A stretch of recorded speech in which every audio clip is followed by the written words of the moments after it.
Hello, everyone. It's Taylor Twellman from Major League Soccer and Apple TV. Coming back from the international break, you never know who's in and who's out, particularly with injuries. So the biggest news in that front, Redondo and Inter Miami. Inter Miami now without his services for at least the next 2 months, maybe a little bit more as he sustained a knee injury during the international break. That is a massive loss for Inter Miami as they now enter CONCACAF Champions Cup tie with Monterrey. What would the emotional state be for Giorgos Giakoumakis after Greece's disappointing result against Georgia in their European qualifier playoff?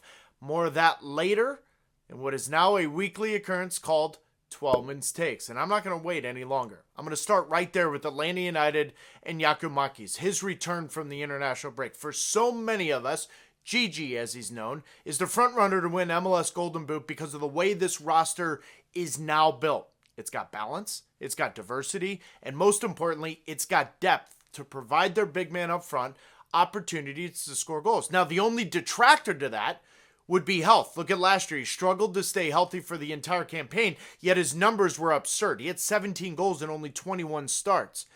But this weekend, I was especially curious because he's coming off a major disappointment for himself personally, but also for his country. His performance against Greece in their must-win playoff qualifier against Georgia, he wasn't great, and he would probably admit it himself. He should have scored early and even a bit later, but then to miss a penalty in the shootout, that had to be extremely difficult to swallow.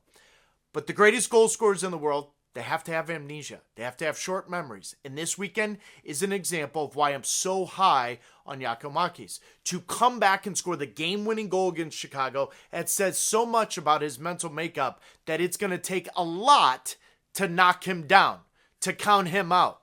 And on a side note, Lobojanice, his teammate from Georgia, who made the Euros by beating Greece, he supplied the assist as a thank you. Too soon? Oftentimes in Major League Soccer, you can be a prisoner of the moment. I raise my hand. You can be overwhelmed with what you're seeing, but not fully understanding that this league of parity can give you surprises every week that make 0.0 sense. Like Austin FC beating FC Dallas 2-1 for their first win since October 4th, 2023. In fact, if you look even deeper into Austin, they entered Major League Soccer. Since then, they've had 37 wins. 17 of those came all in 2022. They were one win away from MLS Cup, which feels like 5 years ago. And I don't find it a coincidence that Driussi played his first 90 minutes in 2024, which leads to the first win. He sets the pace, the pulse. He's the heartbeat of this team and arguably a top 5 talent in this league when healthy. Does this win say more about Austin or FC Dallas? It's FC Dallas. They've now lost 4 in a row.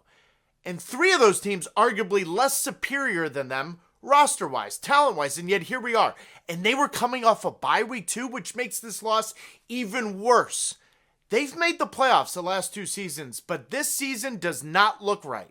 And I think they're going to be up against it because they don't know their shape, they don't know their best 11, and most importantly, the depth is now going to be tested with Paxton Pomykal lost for the season again.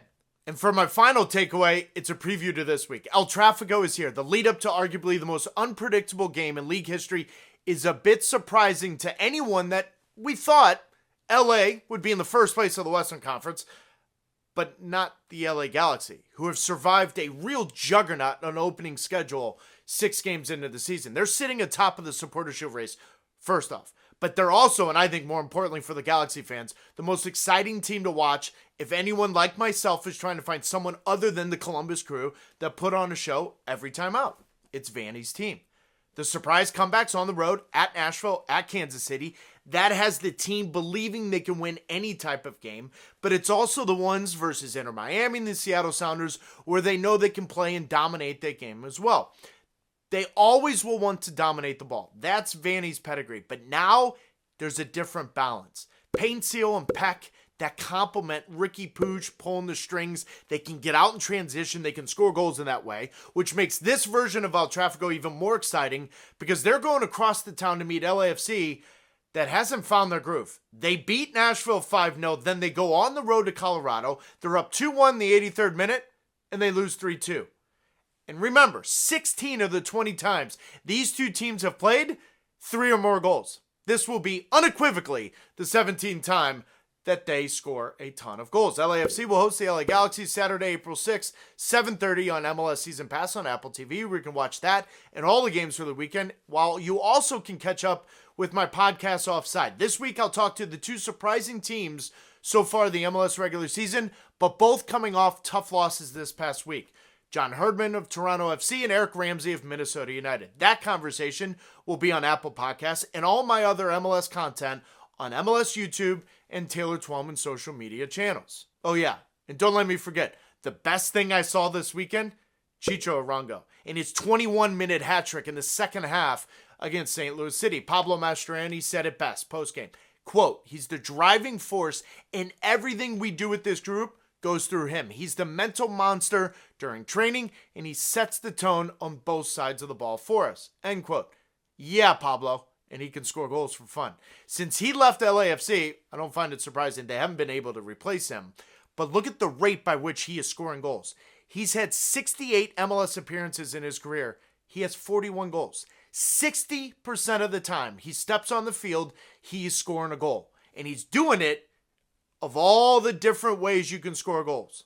It's remarkable that LAFC said no thanks to Cristian Arango, but RSL says, thank you very much, we'll take that, as they handed St. Louis City their first loss of the year. But I have a funny feeling that won't be the last, that Arango is the difference.